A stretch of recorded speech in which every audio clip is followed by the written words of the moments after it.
we do have a growing population of that. And especialmente en mi clínica. Cada semana, dos or tres familias will come through our doors and, ellos no hablan inglés. A welcoming environment. It's a good thing. It's a win-win for everyone. And it goes back to just how you want to treat people and how you want to be treated. If I was in their shoes and I walked in somewhere and I didn't know the language and I was a foreigner in a strange land and I needed help, if there was someone who could communicate and speak just a few words of English with me, what difference would that make? Wow, And so that's what I want to be for them.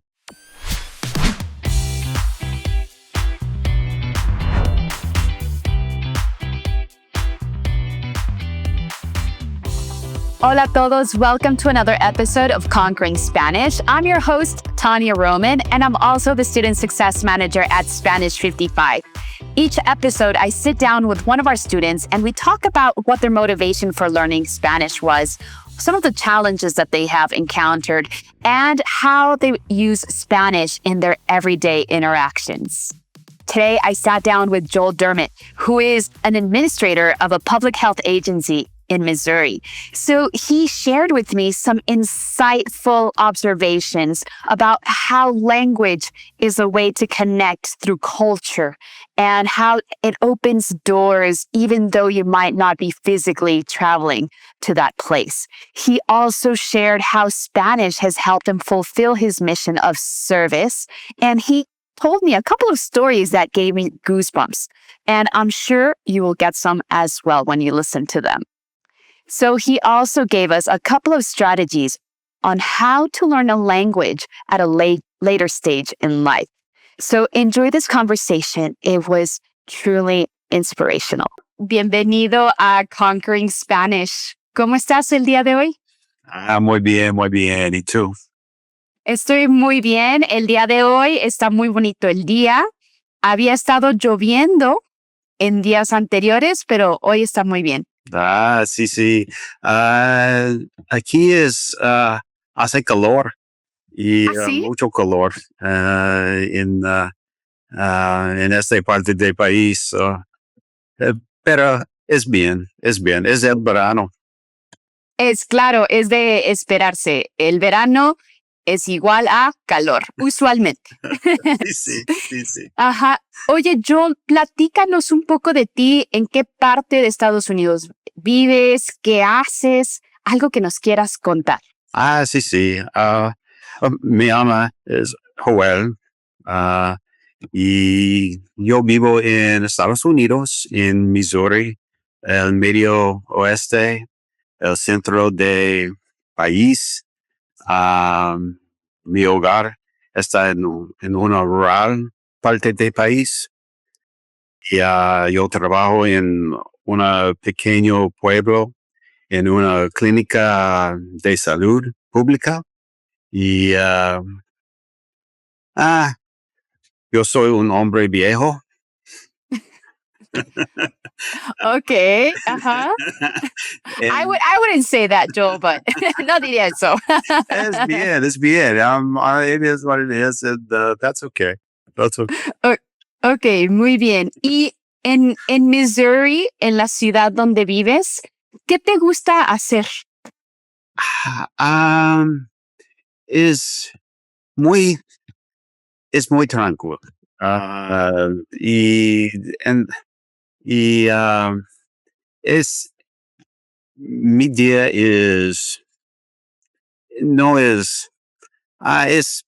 mi día es bien. I mean, my days are good. It's there's lots of little things. It's muy diferente en la ciudad, más actividades, todo.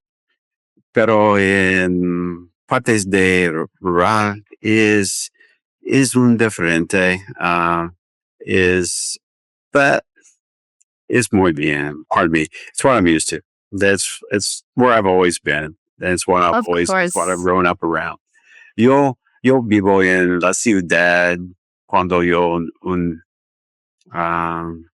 joven, pero ahora no. no, it's I like the country life. I like living where it's kind of out by myself a little bit, and I like that. Yeah, I it's enjoy that. pretty peaceful. It is. It's It very much so.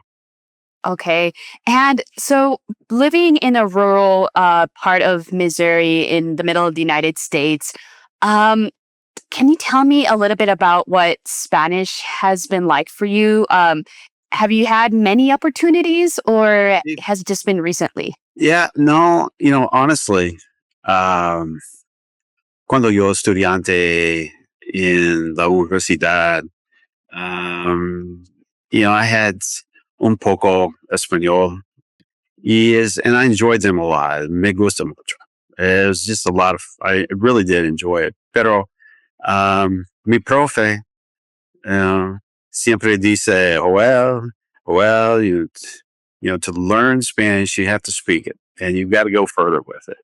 And I didn't. I mean, life gets in the way. I mean, and things happen. And so here we are, what, 35 años later, I felt that I needed to revisit it a little bit.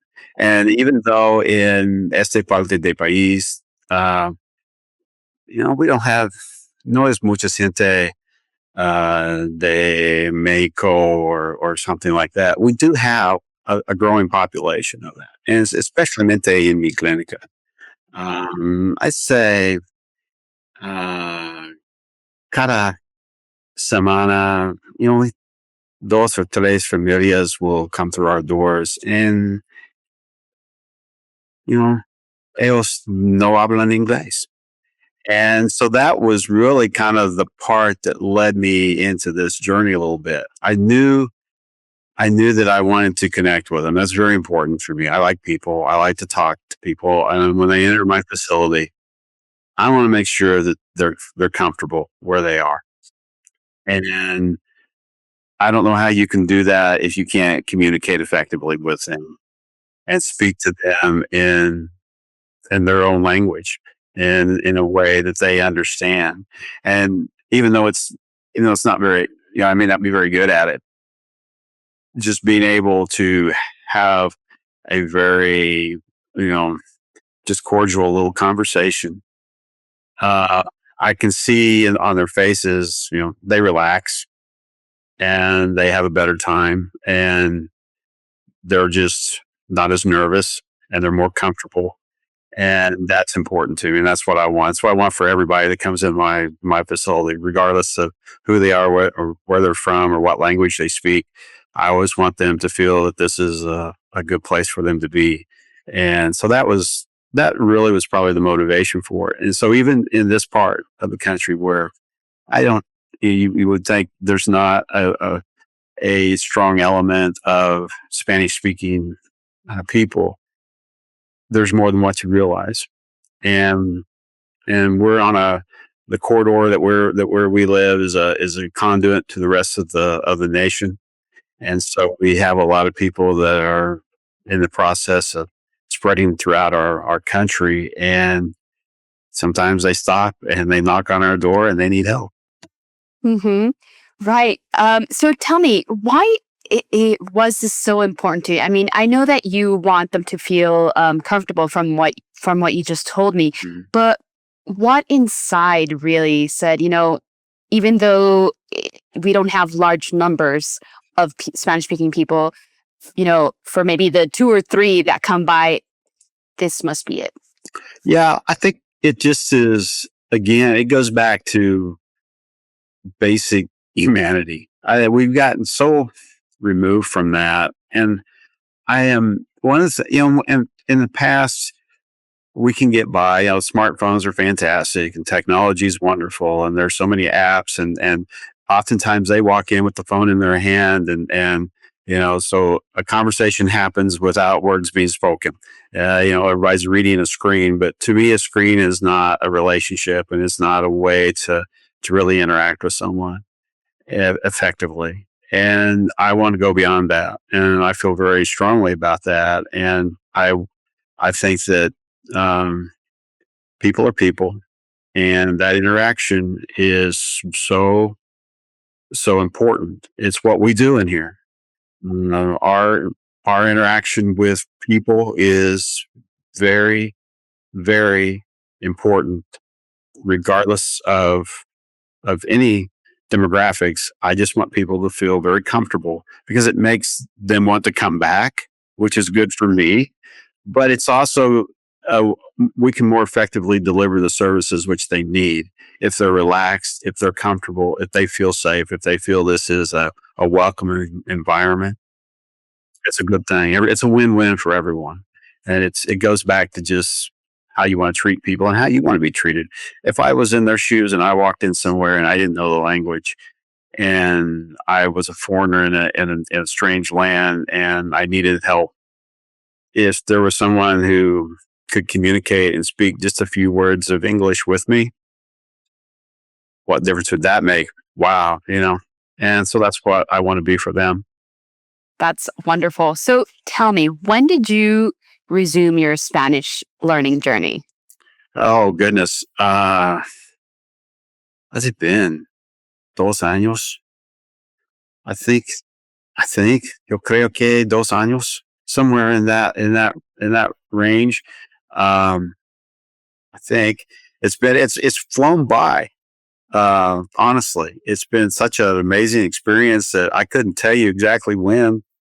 That's terrible. It's because I'm old, but it has. It's just it seems like it was last week, but I know it hasn't been. It's been an awesome little experience. Yeah, you've actually been with Whitney since 2023, so Oh wow. more a little bit more than 2 years. But before starting your lessons with Whitney, did you try anything else? You know, I didn't, and the reason why is I had thought about some of the others that advertise, I kind of looked at them, but I remember again. I go back to what my profe in La Universidad. He said, he said, you got to speak the language. You got to have conversations. He always used to tell me that, and I was like, whatever. You know, didn't really resonate at that time. But the more I thought about it, and the way I learned, and the way I know that what I felt I needed, and I just didn't think that there was anything else. When I came across Spanish 55, I was like, wow, that's perfect. That sounds like something that I can do. I don't want to just have something I listen to or just that's not interactive at all. I want to have conversations, and I want it to be with an actual person. And so, man, that has been in my wheelhouse. It's really helped me um, to develop a plan and a better way to learn. I mean, it's caused me to focus more, and that's pretty amazing because I haven't been in a classroom setting in a while. And if you can't tell, and I've taught a lot. I've been on the other side. I teach a lot in various aspects and various things. Uh, but to be on the other side of that, I haven't done that in a while. And so I just did an evaluation and go, what do I need here? Why do you think it's going to be the key? And I said, I got to have somebody that I can talk to, work with, and that will work with me individually. And that's what I found. Okay, and you've described Whitney as being more than a tutor. She's a teacher in the full extension of the word. Absolutely. So, how has her being a teacher to you helped your progress and your experience in learning? Oh, that's been the difference maker, honestly, has been her. She's very patient, extremely kind, very intelligent, and it's really been refreshing because here I go. I tell stories a lot. Whitney will tell you I tell a lot of stories. Go ahead. But I remember when I was in college. I remember I was in between classes and I was trying to get out. I was trying to get across campus to another class, and my Spanish professor was walking down the hall, and I goes, "Hola, profe. Hola, Joel." And so I'm walking by. He grabs me by the arm and he says, "Joel, escucha." To what? What am I listening for? And he goes, "Listen." He goes, "Listen to the language. Listen to what is going on around you." And I'm going, ah. I don't know what you're talking about. I'm late. I gotta get to the class. And he says, no, listen to the conversations that are taking place.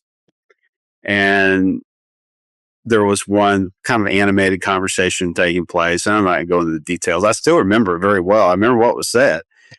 And it's not something I would repeat in public. And he said, what's happened to our language? He goes, what's happening to us? We're losing our language. And that was one of the things that he always brought out in our classes with studying Spanish, was the beauty of the language. And it is such a beautiful language. And he really stressed that. And he was so concerned. He says, what's happening to us? We're going to lose our language. And he said, when we lose our language, we're going to lose our culture.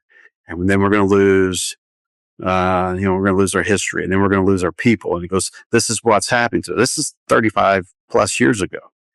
And I agree with that. It's like detrás de cada idioma hay una gente, hay una cultura, y hay una historia. And when we don't have that, and when we lose that, we don't have anything. And with Whitney, the thing that's impressed me the most, she's young. She's the same age as my kids. I got sons at her age, and I'm going, how is she ever going to relate to me? How am I ever going to relate to her? But what I found with her, she's so refreshing, is that she's very introspective, and she cares about those things. She cares about people. She cares about, and is very knowledgeable about the culture, and cares and is very knowledgeable about the history behind the language. And that is so important to me, and it has really facilitated my learning and has been very instrumental in the reason why I've been in the program for 2 years is because of that type of devotion and professionalism that is brought to the table. It's not just this isn't a tutor type thing. It is, but it really is a teaching, learning environment. And I think it goes both ways. As much as she has taught me, I think I've taught her a few things, maybe not good things, but I've taught her some things along the way too about our culture, about our people, about our history. And so you kind of combine the two, and what pops out is pretty cool stuff. How has this changed the way that you view the world, this cultural exchange? I think in many ways, I think it's brought back a little hope for me. As the older I get, the more cynical I get on some things, and I can get that way pretty easy. And I start looking at our young people, especially, and they can frustrate me at times. But yet I see, here I am, I'm in nowhere, in the middle of the United States, in Missouri, nowhere. And I've got a young lady on the other end who's in Ciudad de Mexico.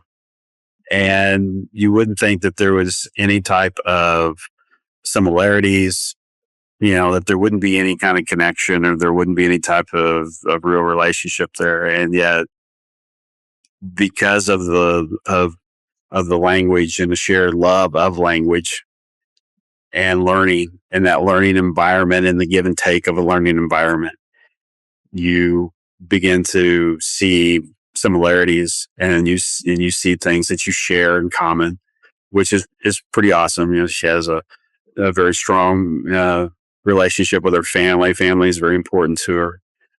She's a person of faith, and those things resonate very strongly with me, and we share those things. And so you begin to build this little, these little common things along the way. And then, 2 years down the road, you realize that, that they're, that we're all kind of the same.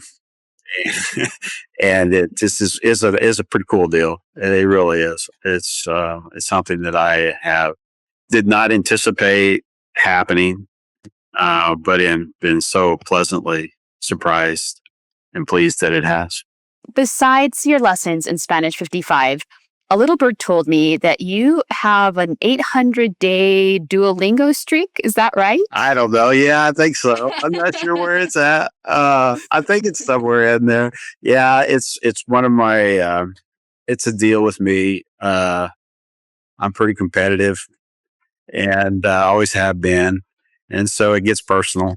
And so I'm like, I got to do it. I got to do it. I got to do it. And it's been fun. I mean, it's kind of cool. There's times where it's just a good reminder for me. It's more than anything else. I think, and it's a learning tool. Don't get me wrong. It is a learning tool, but for me, the most important part of it is it's a reminder, and it keeps me kind of okay. I just can't do this, you know, I just can't do this a couple of times a week and then forget it and go on. And it keeps reminding me that I need to build and to work on it and to put effort into it. And that has been pretty cool. And yeah, and I'm not one, and it's very unusual for me. I don't like smartphones. I get tired of dealing with the screen every day, and so it's not one of my favorite things to do. But that little thing, I think their icon's a bird or something, and that little bird just sits there and keeps pecking in your ear, going, "Hey, hey, hey, it's time." And so you just get the repetition, and it's traditional learning, and that's I do appreciate that very much about your program, is it is a very traditional learning type of environment, which also then is very tailor made and customized for the individual and how they learn. So it gives you the best of both worlds. But I truly appreciate that. So did you begin your Duolingo, your practice with Duolingo along the time that you began with Spanish 55? Yeah. Whitney got me going on it. She said, "Here's what we was one of our first classes, I remember," and she got her phone out and says, "Hey, this is what you need to do." And so I was like, and initially I'm like, "No, you don't understand, Whitney. I don't do phones, games." Then she goes, "No, you need this." Like, okay. So I started it. And then I got, like I said, the competitive part of me goes, okay, I'm not going to let this thing fall. I'm going to keep going on it. So you keep doing it. And it's fun. I don't know if it's how long I'll keep it up, but it's been fun. Has this discipline taught you anything? I don't know if you've ever thought about it. Yeah, it does. It absolutely does. I've always, the biggest obstacle to anything that the biggest obstacle you'll ever encounter in life are those which are self-imposed. And the biggest culprit, the biggest thing that I've got to overcome each and every day is that person that I stare at every morning in the mirror. If I can get past him, I usually do pretty good. And so what this has done is, because the accountability is there through your coach, through Whitney, there's accountability there. And the Duolingo is another little tool that you can use to kind of keep that going. And that's important. Discipline is extremely important in any type of learning environment. If you're not disciplined, if you don't put the effort forth, you're not going to get anything out of it. And that's been so important, having that person there. There's a little bit, a coach is a good term to use for Whitney, because they're coaching you, they're prodding you. I've done a fair deal of coaching in my life as well, and when youth sports and such.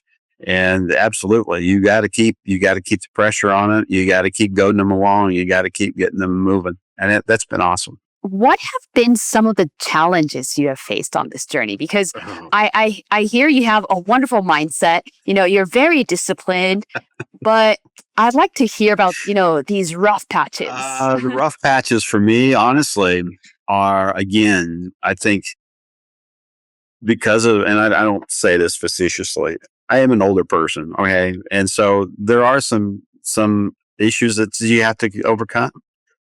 Not having been in a student in a classroom for a long time, that took some getting over. I'm used to controlling the agenda almost every day of my life, and so now I'm at someone else's mercy. The other thing that I have that's just been a challenge for me is, and it's something that I relied on when I was a student, was, the two things that were always kind of a strength for me personally and how I learned was listening and reading comprehension and listening comprehension. So it makes it hard when reading is so important and you can't read the language. That's hard. So you've got to really go back to the basics, and you've got to, you know, your pride takes a little hit because you got to go back to some early, you know, early experiences of learning, and you got to just start there. And then the other thing for me, from a listening standpoint, has been hearing. I don't hear very well, and sometimes that can be a challenge. Sometimes that can be very difficult. Especially, and I know my wife doesn't like when I say this, but a woman's voice sometimes I don't hear very well. And so those can be challenges, but I have found that they're very overcomable if I am very focused, and the discipline, the dedication that it takes. And if I remain very focused and really intent on what I'm doing, it works. And the same things that I use and regardless of language, same things I use trying to hear someone speaking English, I use in Spanish. I read lips. And so I have begun to understand and develop that skill even in Spanish, and which has helped me a lot. And that's when I started making what I feel was better progress, is when I began to actually to read lips and to read more, because Whitney will tell you I read a lot, and that has helped me a great deal. Those two things have begun to carry me along in this little journey. What would you tell other 50 or 60-year-olds who are hesitant about, starting a new language because they don't think they could do it? Yeah, I had those same reservations.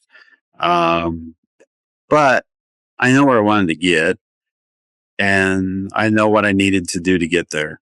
And I know that I needed someone to hold me accountable. And that is so key, that accountability and learning. And to know that it wasn't, it was such a comfortable environment. It has not been, Whitney doesn't have a condescending bone in her body. She is so patient and so very kind, and just that is, and when you think you're struggling, they're there, they pick you up, and she helps you and she gets you through, and you just got to get past some of those hangups. And again, most of them are self-imposed. You're going to tell yourself you can't do it. I don't hear well. I'm old. I'm tired. I don't have time. I'm really busy. All those things I've said 1,000 times when I was thinking about doing it. And even when I began it, I'm going, do I really want this? But it didn't take long. And again, the competitive stuff starts kicking in, and you want to do it. And you say, I want to do it because this is where I want to get with this. This is what I want to accomplish. It's pretty awesome. And yeah, I'll be honest with you, Whitney, she kicked my butt, and she still does every class we have. She leaves me at the end of the day. I'm sitting there going, wow, she put it to me today. But I'm smiling and having a good time when I'm doing it, because I enjoy that. I want that. That's what I wanted. I didn't want to just do this, just halfway. I wanted to do it the right way. And to me, that's the closest you're going to find to it. When I had it, this floored me. I mean, here I am. Another story. Sorry. Oh, go ahead. Tell me. We all want to listen. This is probably 1 or 2 días después, Año Nuevo, in mi casa. My wife and I were at the supper table, sitting there eating, and I noticed on una carretera enfrente de mi casa, luces, and I don't know, un carro. This looks like un carro tiene uno problema. You could tell they're having car trouble. So I was like, okay. So I went down there to help them, and I get down there at the end of the road. I live a ways back off the road, so I get down there, and it's una familia, en un carro, tiene un problema con un carro. And they don't speak any English. They hablan español, and that's it. And I'm like, okay, this is really, I'm a I don't really believe in coincidences. Okay, I don't really buy into that, and I'm just like, okay, this is how could you put this together? And you can't. And it's just like, I was able to help them, and I was able to speak to them, and we were able to, they told me what was going on. I helped them. It wasn't, I fixed their car completely, but I told them, I said, where are you going? Told them how far they had to go. I said, we're going to get you there. I said, we'll get you there. So you should be all right. Got them on the road. And it was just an opportunity to use something that I had, a skill that I had been trying to acquire. And it was just so awesome. And I see that, and it kind of inspires you. It gives you a little bit of motivation. You keep wanting to go further with it. You're going, who would have thought? I mean, this is, I'm telling you, this just does not happen, but it happened. And it was so awesome to be able to do. And I remember this expressly, un niño en un carro, he says, mamá, él habla en español. He was like, what's up? And I was like, so it was cool. And those kinds of things happen. And you're like, yeah, I'm supposed to be doing this. This is what I should be doing. And that's pretty awesome.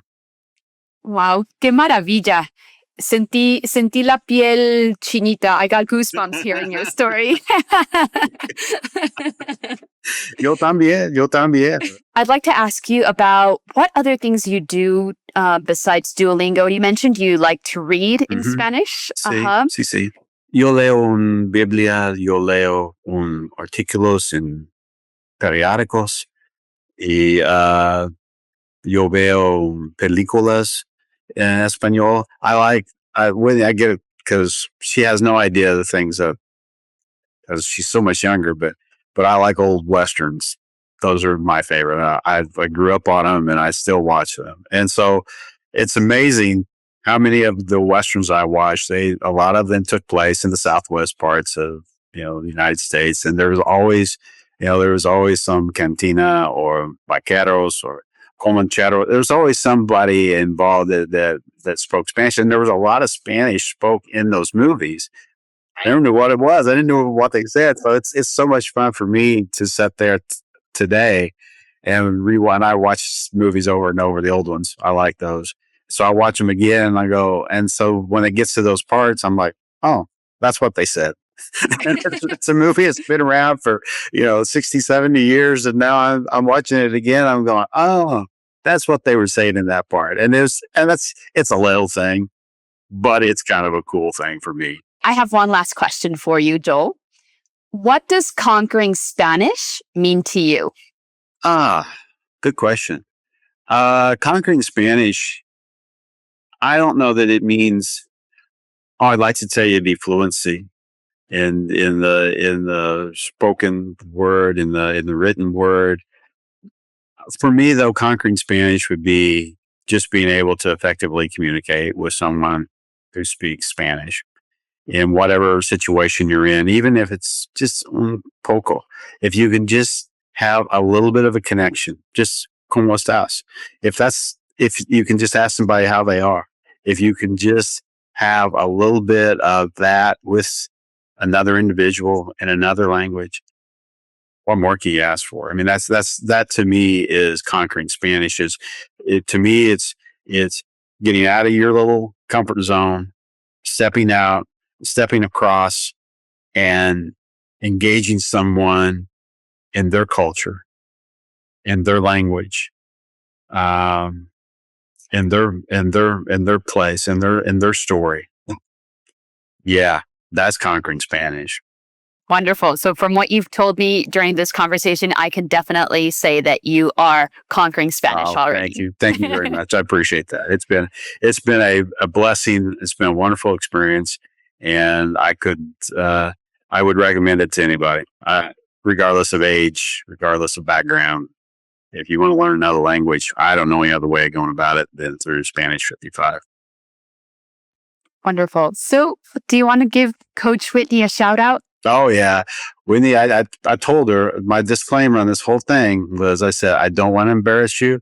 I don't want to make you look bad because she's a fantastic teacher. She does an amazing job. She's a wonderful person. I really like her a lot as an individual. We have a really good time. We laugh a lot. It's usually at me, and that's okay because I like that a lot. I enjoy that part, and we have a really good time with it. She is such a genuinely good person and a really, really good teacher. I can't emphasize that enough. She's not just there going through the motions. She's actually invested in me as a person. She knows me. She knows about my family. She listens. She's always very interested in that. And she listens to my stories. So what more could I ask for? Maravilloso. Perfecto. Pues muchas gracias, Joel. Thank you, Joel, for being with us. De nada. I truly enjoyed this conversation with you, and just knowing how Spanish has impacted your life and also those around you, and how you're using it for service, and it's just amazing. So I hope you come back another time and you tell us more stories about how you're using Spanish. Okay. Thanks for joining us on Conquering Spanish. Today, Joe reminded us that learning Spanish is not about memorizing rules, but rather about unlocking confidence. From dreading Spanish class to enjoying conversation, Joe's story proves that learning Spanish is about mindset, consistency, and real human interaction. One of my favorite things that he said today was, "Now I enjoy the process. That's what's changed everything." So if you've ever felt like giving up because you felt that it was too hard or that you were going too slow, remember, the real breakthrough might just be around the corner. Ready to feel that breakthrough yourself? Visit Spanish55.com to book your free 55-minute consultation with our native speaking coaches who tailor every session to your pace and your goals. If this episode helped you feel seen, supported, or just inspired, make sure to leave us a review and share it with anybody else who is on their Spanish learning journey. I'll see you next time as we continue conquering Spanish together.